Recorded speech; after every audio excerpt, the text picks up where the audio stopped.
तो लगभग पिछले क्लास में हम लोग प्लास्टर ऑफ पेरिस के बारे में पढ़ चुके हैं और कुछ क्वेश्चन जो थे आप लोगों ने सॉल्व भी कर लिया है।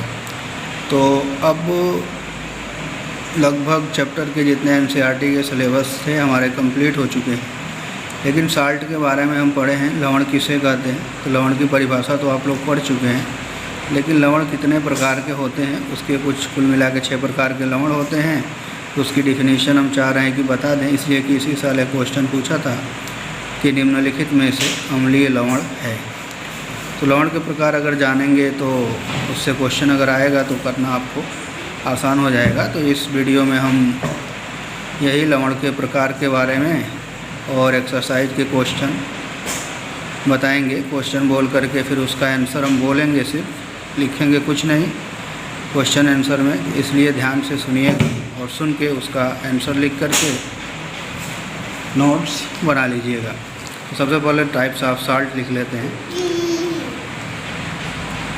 लवण के प्रकार, लवण निम्नलिखित प्रकार के होते हैं। नंबर 1 है सामान्य लवण।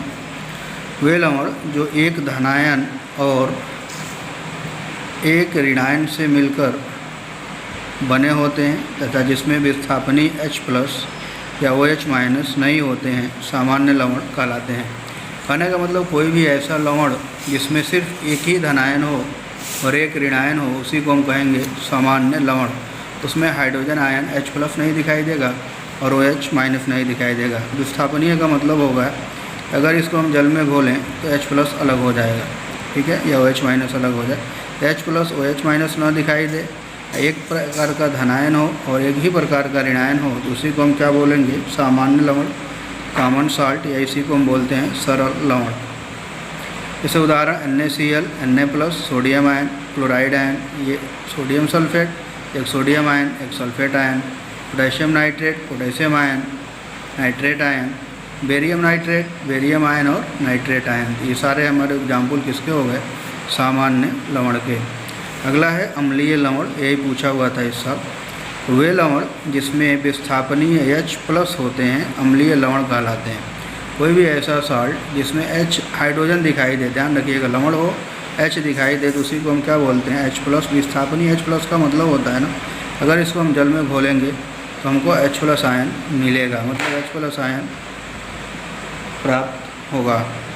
वे लवण जिसमें विस्थापनीय H+ होते हैं अम्लीय लवण कहलाते हैं। डिफिनीशन है आपकी, डिफिनीशन आपके मतलब कि सिलेबस में है भी नहीं, पूछता नहीं है, लेकिन ये क्वेश्चन आया था इसी साल कि निम्नलिखित में से अम्लीय लवण है।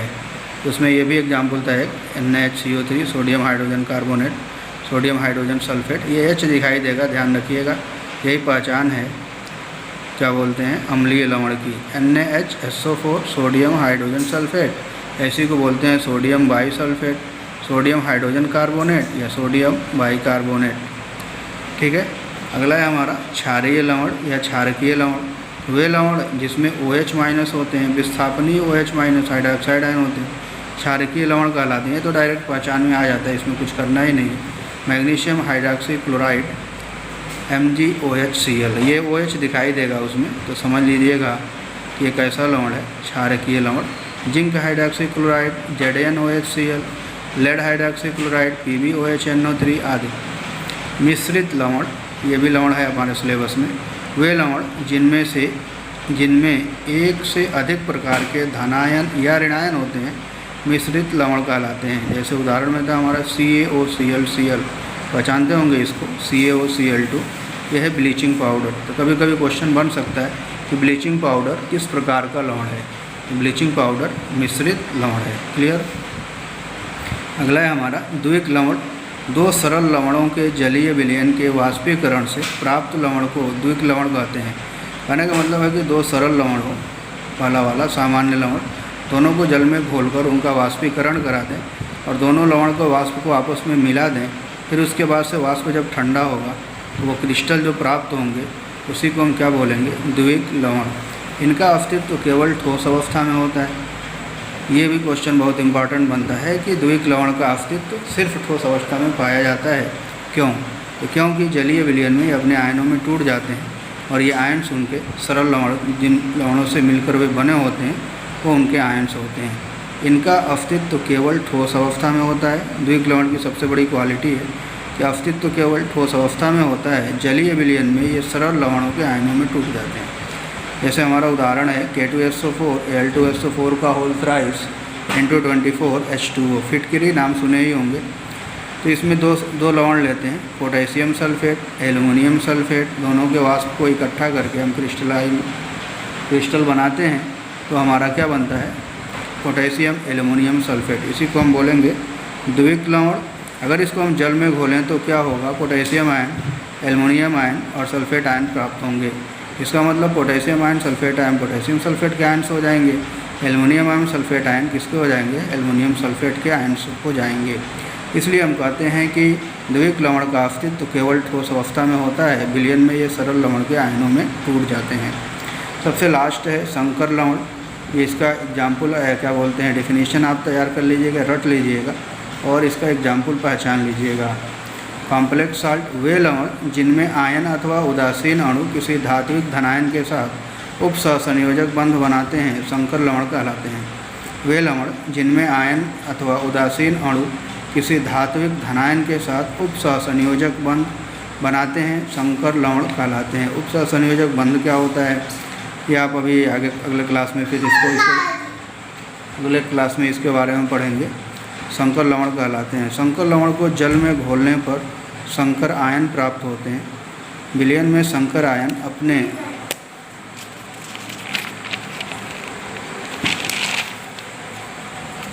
अवयवों में वियोजित नहीं होते हैं। जैसे एक संकर आयन उदाहरण है K4FeCN6 potassium ferrocyanide. K4FeCN6 potassium ferrocyanide जल में घोलते हैं तो K+ मिलता है पोटेशियम आयन और साथ में मिलता है फेरोसाइनाइड आयन। यही है हमारा संकर आयन। तो संकर आयन की पहचान होगी कि बड़े कोष्ठक में लिखा रहता है। दूसरा है सोडियम अर्जेंटोसाइनाइड NaAgCN2 Na+AgCN2 अर्जेंटोसाइनाइड आयन। तो ये एग्जाम्पल्स हैं, वो डिफिनीशन था, रख लीजिएगा। एक और उदाहरण, एक और मतलब की डिफिनीशन याद कर लीजिए। उदासीनीकरण उष्मा किसे कहते हैं। तो हम जानते हैं कि अम्ल क्षारक क्रिया करके लवण और जल परस्पर उदासीन होकर के लवण और जल का निर्माण करते हैं। उसी केस में जितनी एनर्जी निर्मुक्त होगी वही उसमें उदासीनीकरण उष्मा कहलाएगी।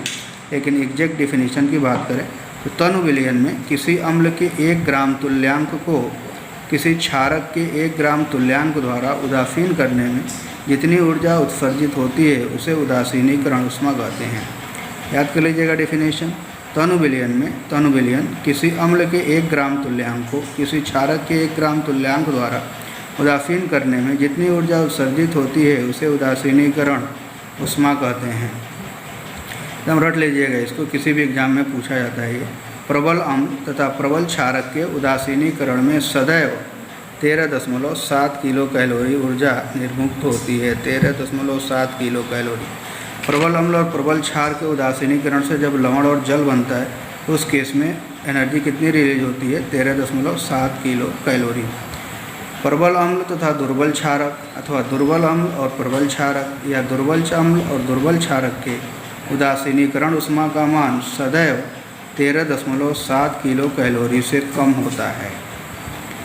अगर कोई एक दुर्बल हो गया, चाहे अम्ल दुर्बल हो जाए या क्षारक दुर्बल हो जाए या दोनों दुर्बल हो, तो उस वक्त उदासीनीकरण उष्मा का मान जो एनर्जी रिलीज होगी वह 13.7 से कम होगी। ऐसा क्यों होगा? क्योंकि उष्मा की कुछ मात्रा दुर्बल अम्ल या दुर्बल क्षारक के पूर्ण आयनन में व्यय हो जाती है। जैसे उदाहरण है हमारा HCl + NaOH NaCl + H2O + 13.7 kilo calorie energy release हो रही है। लेकिन हमने यहाँ पे दुर्बल क्षारक अमोनियम हाइड्रोक्साइड यूज कर लिया तो एक दुर्बल हो गया। तो दुर्बल क्षारक या दुर्बल अम्ल किसे कहते हैं? जिनका आयनन आंशिक रूप से होता है, पूर्ण आयनन नहीं होगा। लेकिन हमको पूर्ण रूप से उदासीन करना है। तो पूर्ण रूप से उदासीन करने का मतलब जो दुर्बल हमारे क्षारक हैं उसको हमको पूर्ण रूप से आयनित करना पड़ेगा। ये अपने आप पूर्ण रूप से आयनित नहीं होते हैं। तो जब ये अम्ल और क्षारक मिल करके एनर्जी रिलीज करते हैं, एनर्जी तो 13.7 किलो कैलोरी ही रिलीज होती है। लेकिन इसमें जो है ना NH4OH का आयनन पूर्ण रूप से नहीं होता है। इसमें से कुछ एनर्जी NH4OH को आयनित करने में खर्च हो जाती है, जिससे टोटल जो एनर्जी रिलीज होती है उसका मान 13.7 से कम हो जाता है। तो यहाँ पे कितना है 12.3 किलोकैलोरी। हमको इससे मतलब नहीं है, डाटा हमको याद नहीं करना है, हमको सिर्फ ये वाला डाटा याद होना चाहिए कि प्रबल अम्ल और प्रबल क्षारक के उदासीनीकरण ऊष्मा का मान 13.7 किलोकैलोरी होता है। उसके अलावा अगर प्रबल अम्ल है, दुर्बल क्षारक है, उदासीनीकरण ऊष्मा का मान 13.7 से कम होगा। दुर्बल अम्ल है, दुर्बल क्षारक है, तब भी कम होगा। दुर्बल क्षारक है, प्रबल अम्ल है, तब भी कम होगा। क्लियर? कुछ भी हो हर हाल में। अब हम एक्सरसाइज सॉल्व करने जा रहे हैं, तो सिर्फ ध्यान रखिएगा, क्वेश्चन अब बुक में देख लीजिएगा। तो सबसे पहला ही क्वेश्चन है आपका कि कोई विलयन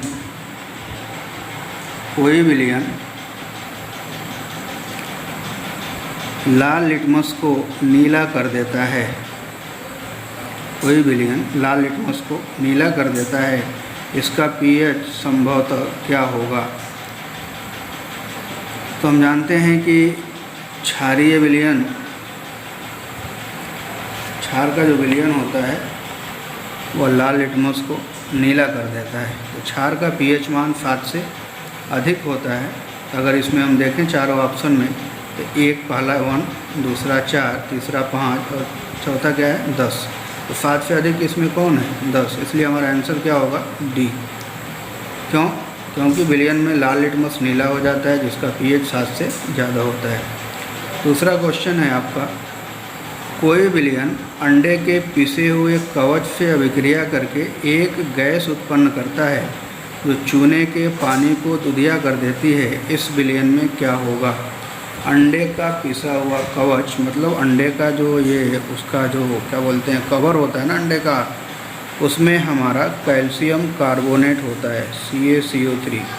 और यहाँ क्वेश्चन है अभिक्रिया करके गैस उत्पन्न करती है, गैस चूने के पानी को दुधिया कर देती है। तो हम जानते हैं कि कार्बन डाइऑक्साइड चूने के पानी को दुधिया कर देता है। और ये भी अभी इसी चैप्टर में पढ़े हैं कि कार्बोनेट या बाइकार्बोनेट अम्ल से अभिक्रिया करके कार्बन डाइऑक्साइड गैस प्रवाहित करते हैं, उत्सर्जित करते हैं या उत्पन्न करते हैं। तो इसमें सब देखेंगे कौन एसिड है, NaCl, HCl, LiCl, KCl। हमारा ऑप्शन क्या होगा? बी। अगर रिएक्शन की बात करें तो ये हो जाएगा ना HCl = CaCl2 + CO2 + H2O। ये कार्बन डाइऑक्साइड गैस, इसका रिएक्शन यही होगा। ठीक है, इसको आप लोग रिएक्शन चाहें तो नीचे लिख लीजिएगा। वैसे हमारा आंसर क्या होगा? सेकंड बी वाला। अंडे के कवच में कैल्शियम कार्बोनेट होता है जो HCl से अभिक्रिया करके कार्बन डाइऑक्साइड गैस बनाता है, और कार्बन डाइऑक्साइड गैस चूने के पानी को दुधिया कर देता है। क्लियर कर देंगे इसको। अगला है क्वेश्चन, NaOH का 10 ml विलयन HCl के 8 ml विलयन से पूर्णतः उदासीन हो जाता है। NaOH का 10 ml विलयन हाइड्रोजन क्लोराइड के 8 ml विलयन से पूर्ण रूप से उदासीन हो जाता है। यदि हम NaOH के उसी विलयन का 20 ml लें तो उसे उदासीन करने के लिए HCl के उसी विलयन की कितनी मात्रा की आवश्यकता होगी? तो विलयन चेंज नहीं हो रहा है, इसका मतलब 10 के लिए 8 ml का यूज करते हैं, इसलिए 10 का डबल 20, इसलिए 8 का डबल क्या हो जाएगा? 16। हमारा आंसर क्या हो जाएगा? 16 ml। Option number D. अपच का उपचार करने के लिए निम्न में से किस औषधि का उपयोग होता है? हम लिखवाए थे, अगर सोडियम बाइकार्बोनेट का उपयोग आप लिखे होंगे तो इसमें लिखवाए थे एंटी एसिड के रूप में। इसमें एंटी एसिड क्या है? सी। ऑप्शन हमारा क्या हो जाएगा? सी। एंटी एसिड भी बोलते हैं, एंटी एसिड भी बोलते हैं। ठीक है, अगला क्वेश्चन है 5 नंबर का, निम्नलिखित अभिक्रिया के पहले शब्द समीकरण लिखिए तथा उसके बाद संतुलित समीकरण लिखिए। ये सारे क्वेश्चन आपको इसके पहले भी मतलब पढ़ चुके हैं, फर्स्ट चैप्टर में भी। अगर हम पहला बात करें, लिखा है तनु सल्फ्यूरिक अम्ल दानेदार जिंक के साथ अभिक्रिया करते हैं। तो तनु सल्फ्यूरिक अम्ल का मतलब H2SO4 रिएक्शन करा देंगे Zn से। ये रिएक्शन आप लोग पढ़े ही हैं, ZnSO4 + H2। ठीक है, इसमें कोई दिक्कत नहीं होगी। बी वाला दिया है तनु हाइड्रोक्लोरिक अम्ल मैग्नीशियम पट्टी के साथ अभिक्रिया करता है। HCl है, रिएक्शन कर रहा है Mg के साथ, तो क्या बनेगा? पढ़े हैं ना कि अम्ल धातुओं के साथ अभिक्रिया करके संगत लवण और हाइड्रोजन गैस उत्पन्न करते हैं, तो बन जाएगा MgCl2 प्लस H2, बैलेंस कर लीजिए 2 से गुणा करके। तनु हाइड्रोक्लोरिक अम्ल तनु सल्फ्यूरिक अम्ल एल्युमिनियम चूर्ण के साथ अभिक्रिया करता है, H2SO4 प्लस एल्युमिनियम के साथ रिएक्शन करा दो। एल्युमिनियम का संगत लवण Al2SO4 का होल थ्राइस प्लस H2 निर्मुक्त होगा, बैलेंस करा दें तो 2 से यहाँ गुणा कर दो और 3 से यहाँ कर दो, इसलिए कि 3 सल्फेट है तो 3 से यहाँ गुणा कर दो, 3 दूनी 6 हो गया, ये यहाँ भी 3 से गुणा कर दो, बैलेंस हो गया। अगला है क्वेश्चन हमारा, तनु हाइड्रोक्लोरिक अम्ल लौह के रेतन के साथ अभिक्रिया करता है, HCl प्लस Fe, रिएक्शन करा दो। शब्द समीकरण भी लिखना है, नाम लिखना पड़ेगा यहाँ पहले सब, H2SO4 plus zinc, Zn zinc sulphate plus hydrogen, hydrochloric अम्ल plus magnesium, magnesium chloride plus hydrogen, sulphuric अम्ल plus aluminium, aluminium sulphate plus hydrogen, hydrochloric अम्ल plus iron Fe plus 2HCl, 2HCl plus Fe, FeCl2 plus H2। Important reaction है, सब पूछता है क्या होता है जब आयरन तनु हाइड्रोक्लोरिक अम्ल से अभिक्रिया करता है। अगला है बहुत ही इम्पॉर्टेंट है, क्रियाकलाप से संबंधित है, तो आप अपने बुक में ये वाला क्रियाकलाप लिख लीजिएगा। क्वेश्चन दिया है, अल्कोहल एवं ग्लूकोज जैसे यौगिकों में हाइड्रोजन होते हैं लेकिन इनका वर्गीकरण अम्ल की तरह नहीं होता है, क्रियाकलाप द्वारा इसे सिद्ध कीजिए। क्रियाकलाप आपके बुक में है, देख लीजिएगा कहाँ पे है, वैसे मिल भी जाएगा। ग्लूकोज, अल्कोहल तथा हाइड्रोक्लोरिक अम्ल का विलयन लेते हैं, उसके बाद क्या करते हैं, एक कार्क पर 2 कीले लगाकर कार्क को 100 ml के बीकर में रख देते हैं और उसे चित्रानुसार सजा देते हैं। वहाँ पे चित्र बना हुआ है, पूरा फिगर आपको बनाना पड़ेगा। कीलों को 6 वोल्ट की बैटरी से दोनों टर्मिनलों के साथ बल्ब तथा स्विच के माध्यम से जोड़ देते हैं। अब बीकर में थोड़ा HCl विद्युत धारा प्रवाहित करते हैं। अब स्विच ऑन करते हैं तो क्या देखते हैं कि बल्ब जलने लगता है। और इसी क्रियाकलाप को HCl के स्थान पर बारी बारी हम ग्लूकोज और अल्कोहल के विलयन के साथ भी ट्राई करते हैं। तो हम क्या देखते हैं, अल्कोहल और ग्लूकोज की स्थिति में बल्ब नहीं जलता है क्योंकि विलयनों में H+ आयन नहीं बनता है। इसका क्या मतलब हुआ, ग्लूकोज और अल्कोहल H+ आयन उत्पन्न नहीं करते हैं। किसी विलयन में विद्युत धारा का प्रवाह आयनों द्वारा होता है, इसलिए इन्हें अम्ल नहीं कहा जा सकता। तो इतना आपको याद होना चाहिए। क्रियाकलाप है तो इस क्रियाकलाप को आप देख लीजिएगा, वैसे बुक में हम देख ले रहे हैं कौन सा क्रियाकलाप है, बता ही दे रहे हैं। इसका क्रियाकलाप है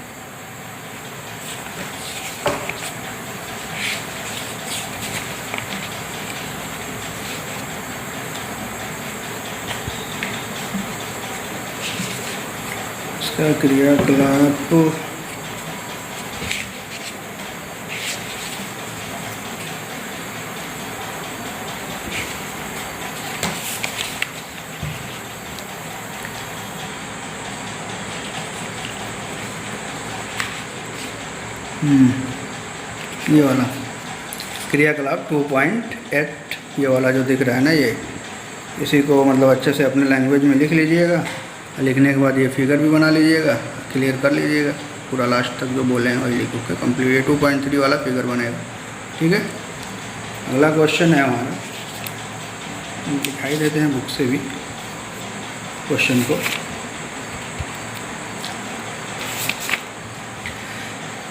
अगला क्वेश्चन है कि आश्रित जल विद्युत का चालक क्यों नहीं होता है। इसका आंसर होगा कि आश्रित जल शुद्ध होता है, इसमें आयन्स नहीं बनता है तथा विद्युत चालन नहीं करता है। विद्युत का चालन आयनों के द्वारा होता है और आश्रित जल का आयनन नहीं होता है। कहने का मतलब सीधा हुआ कि आश्रित जल में आयन उपस्थित नहीं होते हैं, इसलिए आश्रित जल विद्युत का चालन नहीं करता है।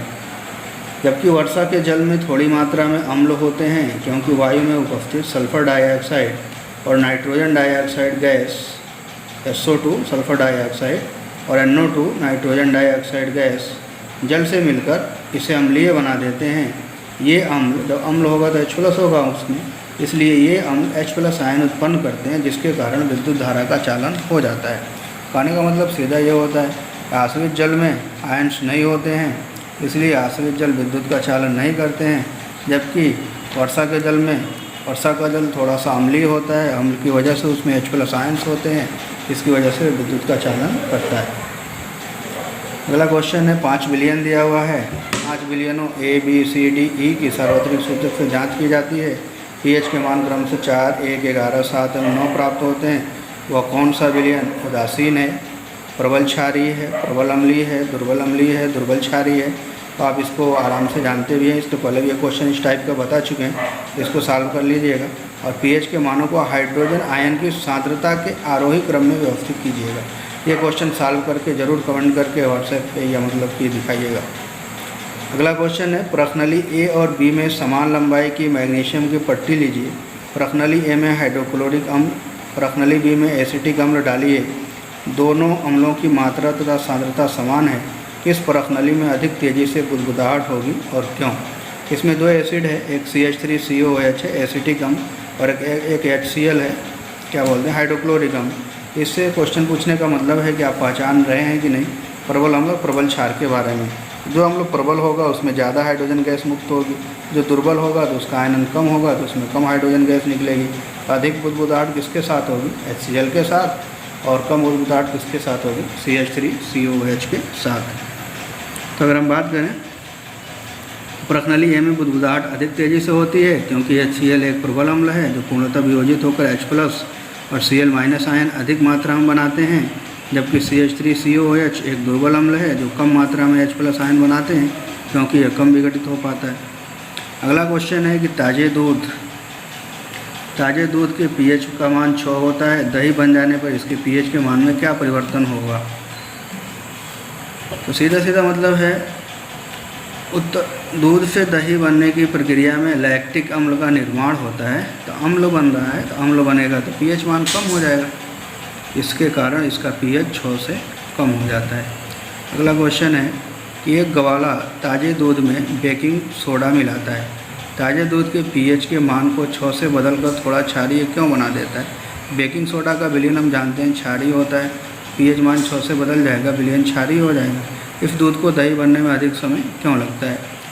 तो इसका आंसर हम चाहें तो ताज़े दूध के pH के मान को 6 से बदलकर थोड़ा क्षारीय इसलिए किया जाता है क्योंकि क्षारीय दूध अधिक समय तक ख़राब नहीं होता है। तो दूध को अगर फटने से बचाना है, मतलब ज़्यादा देर तक रखना है, तो उसमें थोड़ा सा बेकिंग सोडा मिला देते हैं। और इस दूध को दही बनने से अधिक समय, इस दूध को दही बनने में अधिक समय इसलिए लगता है क्योंकि इस प्रक्रिया में बना लैक्टिक अम्ल वाले क्षारक को उदासीन करता है, फिर अम्लीय होता है, जिसके कारण दही बनता है। लास्ट है 13वां क्वेश्चन है प्लास्टर ऑफ पेरिस को आर्द्र रोधी बर्तन में क्यों रखा जाना चाहिए? इसकी व्याख्या कीजिए। आर्द्रता रोधी मतलब ऐसे बर्तन में रखना है जिसमें नमी न हो। क्यों? हम जानते हैं कि प्लास्टर ऑफ पेरिस जल से अभिक्रिया करके जिप्सम में कन्वर्ट हो जाता है, इसीलिए तो प्लास्टर ऑफ पेरिस को आर्द्ररोधी बर्तनों में इसलिए रखा जाता है क्योंकि आर्द्रता की उपस्थिति में जल को अवशोषित करके ठोस पदार्थ जिप्सम बनाती है, जिसके कारण इसमें जल के साथ मिलकर जमने का गुण नष्ट हो जाता है। क्लियर? अगला है उदासीनीकरण अभिक्रिया क्या है? 2 उदाहरण दीजिए। उदासीनीकरण की परिभाषा तो पढ़ ही चुके हैं। अम्ल और क्षारक की अभिक्रिया से लवण और जल बनता है, जिसे उदासीनीकरण अभिक्रिया कहते हैं। अम्ल से प्राप्त H+ और क्षारक से प्राप्त OH- आपस में अभिक्रिया करके जल का निर्माण करते हैं। इसी अभिक्रिया को हम उदासीनीकरण अभिक्रिया कहते हैं। 2 उदाहरण आप चाहें तो लिख सकते हैं। NaOH + HCl, KOH + HCl, आपकी मर्जी, जो चाहे लिख दो। धोने का सोडा एवं बेकिंग सोडा के 2 प्रमुख उपयोग बताइए। लिखवा चुके हैं, कंप्लीट कर लीजिएगा। ओवरऑल चैप्टर हमारा दूसरा भी कंप्लीट हो गया।